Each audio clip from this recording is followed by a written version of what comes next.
Hello, isang mapagpalang umaga po sa ating lahat. Purihin ng Panginoon, naririto na naman tayo sa ating morning devotion. Kumusta po kayo? Kumusta ang inyong mga weekend?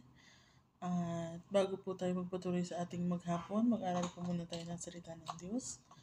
Ang ating devotion po for this morning ay pinamagatan po nating The Power of Affirmation. At ang verse po natin ay mula sa 1 Corinthians chapter 1 verse 4. Ang sabi po dito, si Apostle Paul po ang nagsasabi sa mga taga-Korinto, sabi niya, I thank my God always concerning you for the grace of God which was given to you by Christ Jesus. Amen.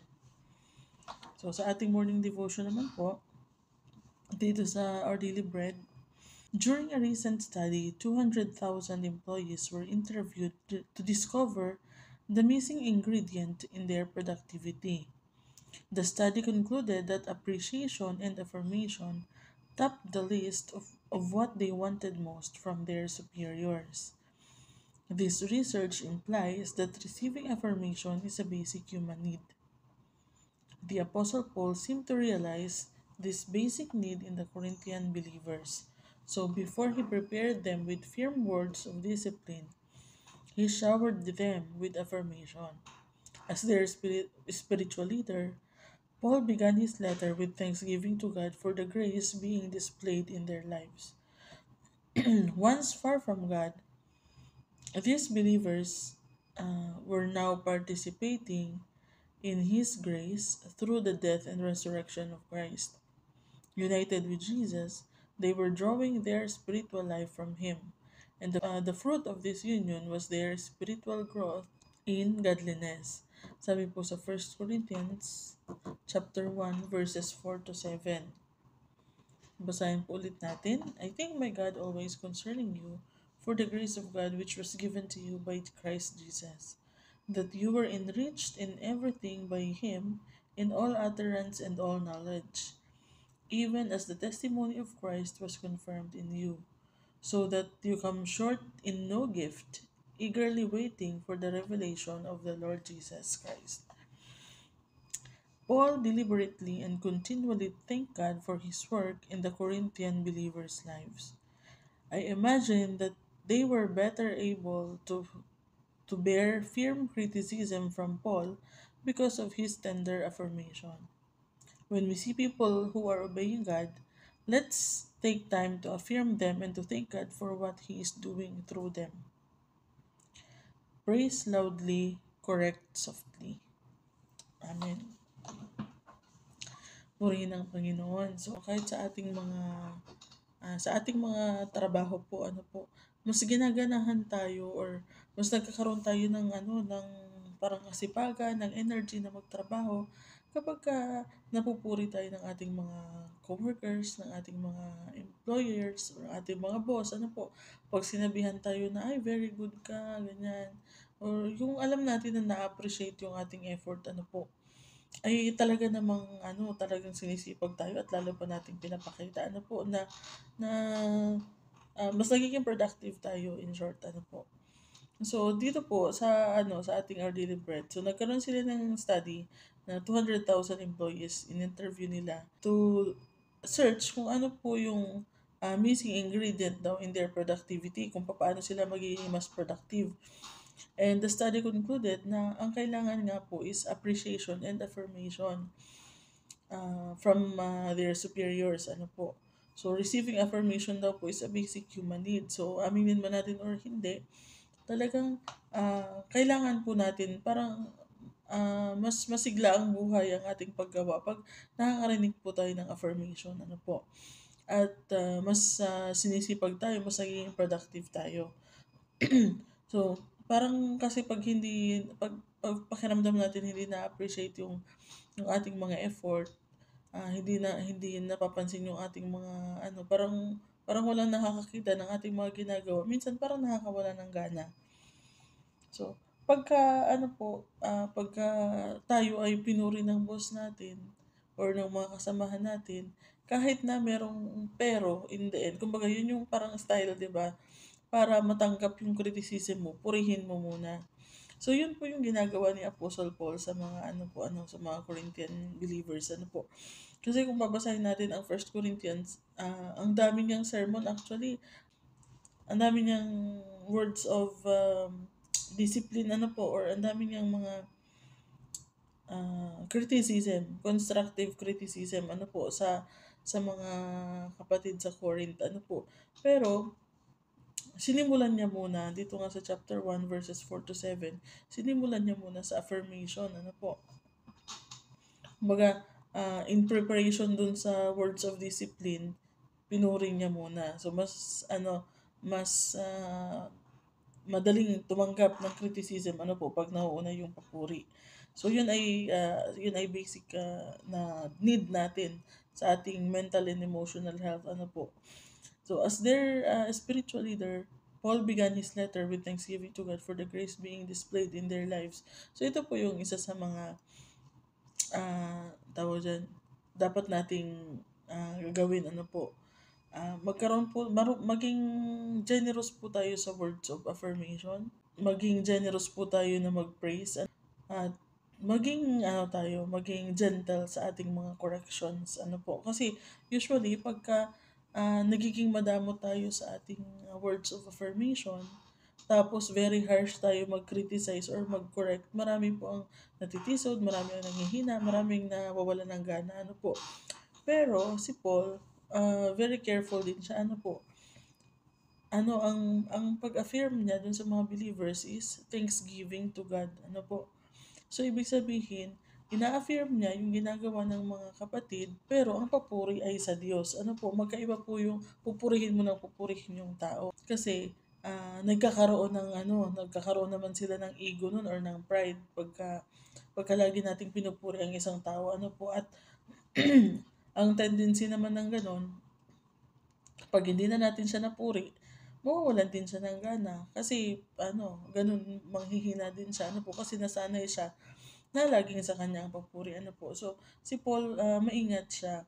He is affirming yung mga, yung mga kapatid, nagbibigay siya ng words of affirmation, ng words of appreciation, po. Pero ang papuri niya ay sa Diyos.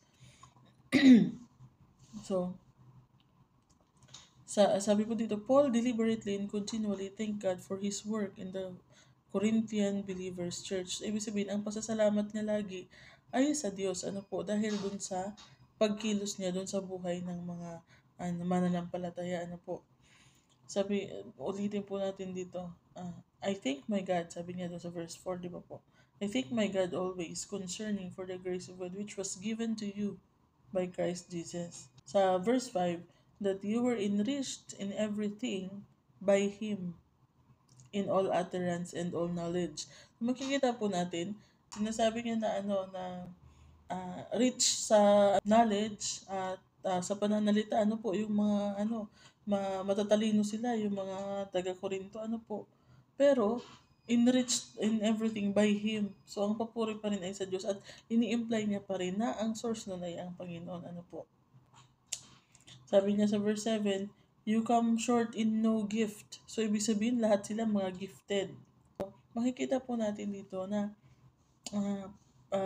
yung words of affirmation niya ay para doon sa mga kapatid, words of appreciation sa kanilang pagpapagal sa ministry. Pero nire-recognize niya na lahat ng talent nila, lahat ng gifts nila ay bigay ng Panginoon. Po. So, ang papuri pa rin ay sa Diyos.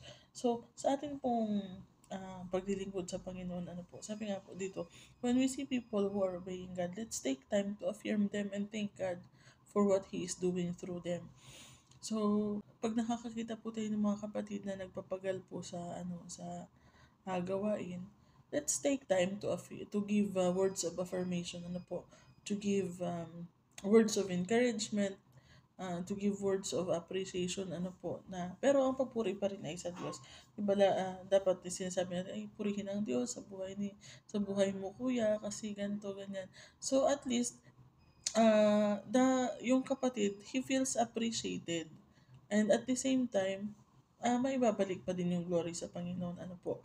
Kasi, dahil sobrang takot naman tayo na parang magbigay ng papuri sa tao, po, minsan parang lagi nating inaano na ay hindi dapat tayo nagbibigay ng papuri sa tao, dapat sa Diyos.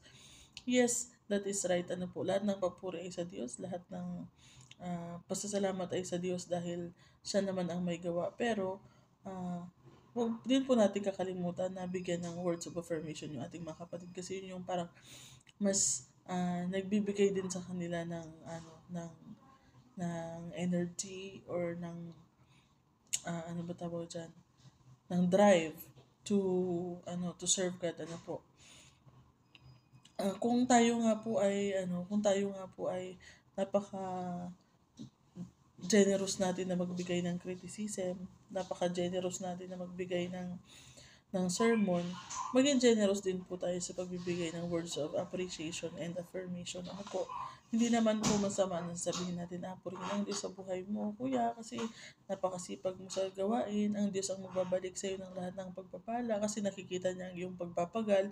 Yung ganun po, ano po, na hindi naman natin sa tao binibigay yung papuri, pero ina-appreciate natin siya. Lalo na sa mga ating mga pastors na October is Pastors Month. Ano po, alam naman natin kung gaano kahirap ang maghawak ng ng isang iglesia. Ano po, kasi sila ang mananagot sa Panginoon. Sila ang mananagot sa Panginoon pagdating ng panahon, pagka hindi nila na um, hindi nila na-guide ng maayos or na-handle ng maayos ang iglesia. Ano po, hindi nila napangunahan ng maayos. Ano po. So, let us appreciate them. Let us show our appreciation. Let us shower them with affirmation. Pero ibabalik natin ang lahat ng papuri sa ating Diyos. Ano po? Sabi nga po dito, praise loudly and correct softly. Ang mga tao din po kasi, mas mabilis po sila maka-accept ng criticism kung nauna na po yung words of affirmation and appreciation. Ano po, kaya 'di ba? Ano, ano, okay to, maganda tong ginawa mo, purihin ng Diyos. Napakaganda ng ginawa mo. Pero siguro kailangan mo munang dagdagan ng ganito, dagdagan mo ng ganyan. So, mas madali kaysa naman, ay, kulang to ng dagdagan mo ng ganito, ng ganyan. So, parang ang nagiging tendency tuloy ng tao is nagiging defensive siya. Ano po, hindi niya agad ma-accept yung words of, yung criticism. Ano po, hindi niya ma-accept agad yung correction. So, maganda din po na ganito na purihin, pero wag naman po yung hindi katotohanan yung ating sasabihin. Ano po, mag-appreciate tayo dun sa kanyang mga ginagawa at saka tayo magbigay ng correction. Ano po, para hindi naman po nararamdaman ng kapatid na parang puro sermon na lang, puro correction na lang yung naririnig niya, puro criticism na lang. Ano po, at lahat po tayo ay maging generous sa ating mga appreciation at sa ating pagpupuri sa Diyos sa mga ginagawa niya sa buhay ng ating mga kapatid. Katulad nga po ng ginagawa ni Apostle Paul. Ano po, so purihin ang Diyos at lagi po nating alalahanin ang ating dila, ano po, ay makapangyarihan. Ano po, kaya gamitin natin sa pagsasabi ng mga magagandang bagay. Ano po, maging maingat tayo sa atin ding pagkikriticize para wala pong matisod na kapatid. Ano po, wala pong matisod na mga kasamahan nating manggagawa ng Panginoon. So, gamitin po natin sa magagandang bagay ang ating mga dila. Purihin ang Panginoon. Tayo po ay manalangin. Hallelujah. Salamat, Panginoon, sa inyong salita. Salamat po sa patuloy na pagtuturo sa amin, Panginoon, ng mga dapat namin gawin, Panginoon, bilang mga mananampalataya. Salamat po sa magandang halimbawa na pinakita ninyo, Panginoon, sa pamamagitan ni Apostol Pablo, Panginoon, kung paano po kami dapat matuto, Lord, na magbigay ng affirmation at appreciation sa mga manggagawa ninyo, Panginoon, at ibalik pa rin sa inyo, Panginoon, ang lahat ng glory at thanksgiving, Panginoon. Kaya tulungan niyo po kami, Panginoon, na to see, Panginoon, yung effort din po na ginagawa ng mga manggagawa ninyo, Panginoon, yung effort na ginagawa ng mga lingkod ninyo, O Lord. And ipakita din po namin sa kanila that we appreciate what you are doing, Panginoon, through them. Upang magkaroon po sila lalo, Panginoon, ng kagalakan sa kanilang paglilingkod, O Lord. Help us, Panginoon, ay kontrolin ang aming mga dila, Panginoon, pag kami ay nagbibigay ng criticism. Magbigay po kami ng honest at soft, gentle criticism, Panginoon, upang hindi po kami makasakit sa aming mga kapatid at hindi po maging cause ng katitisuran nila, Panginoon. At bawat isa po sa amin, Panginoon, nabigyan niyo rin po, Panginoon, ng puso na laging nagpapakumbaba, Panginoon, at hindi mapaghanap ng appreciation ng tao, kundi lagi po namin ibabalik din sa inyo, Panginoon, ang lahat ng nare-receive naming papuri, Panginoon. And help us also to take criticism lightly, Panginoon, at maipagpasalamat namin sa inyo, Panginoon, yung mga natatanggap namin criticism sa ibang tao, Panginoon. Purihin ka, O Lord. Pinagkakatiwala po namin sa inyo maghapon na ito, Panginoon. Pakaingatan niyo po kami. At pagpalain niyo po nawa, Panginoon, ang buong araw namin at lahat ng hawakan ng aming mga kamay. Salamat po muli. Ito po ang aming samantalangin in Jesus' name. Amen. Ayun. Maraming salamat po, mga kapatid, sa inyong pakikinig. Purihin ang Diyos at ingat po tayo sa maghapon. God bless po.